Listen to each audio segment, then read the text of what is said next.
For the Chicago Sun-Times, I'm Lori Rackl, and this is Lori's List, where I talk about some of the notable shows on TV this week. NBC is using the Olympics to launch a couple new mid-season comedies, even though that strategy backfired last time, when the network shoehorned a commercial-free premiere of the short-lived Animal Practice into the London Games closing ceremony. The sitcom About a Boy debuts Saturday after NBC's primetime Olympic coverage. It's based on Nick Hornby's best-selling book that was made into a Hugh Grant movie. No wonder the storyline feels familiar. An eccentric kid looking for a father figure finds one in his man-child neighbor, Will, played with the right amount of humor and heart by David Walton. You might have spotted Will playing poker on a recent episode of Parenthood, another show by creator Jason Katims. Minnie Driver is the high-maintenance single mom destined for romance with womanizing Will.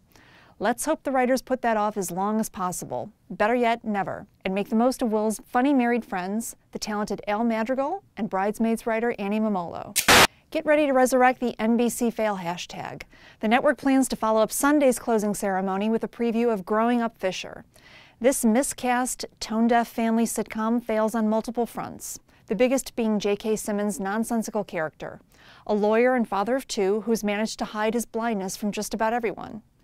Dad's getting an incredibly amicable divorce from Mom, who's regressing into a teenager.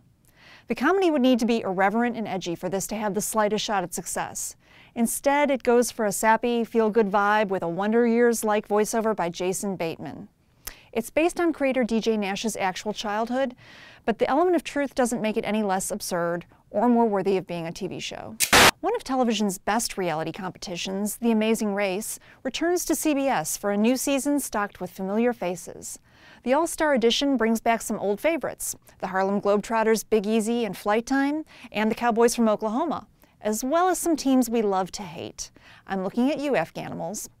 They're among the 11 pairs in a sprint around the globe that will find them rappelling down waterfalls in Malaysia, fighting gladiators in Rome, and, the hardest part of all, listening to Natalie and Nadia call each other Twinny. Twinny! Twinny! Twinny! This year's installment of Downton Abbey draws to a close with a 90-minute finale that, like much of the season, is a yawner. Shirley MacLaine is back on the PBS period drama with her rich American playboy son, Paul Giamatti, in tow. But even the Yanks seem subdued in this sleepwalker of a season ender built around a boring coming-out ball for Cousin Rose. Writer Julian Fellowes had better find a way to recapture the Downton of old, or we're going to look back on Matthew Crawley's fatal car crash as the moment the show died, too.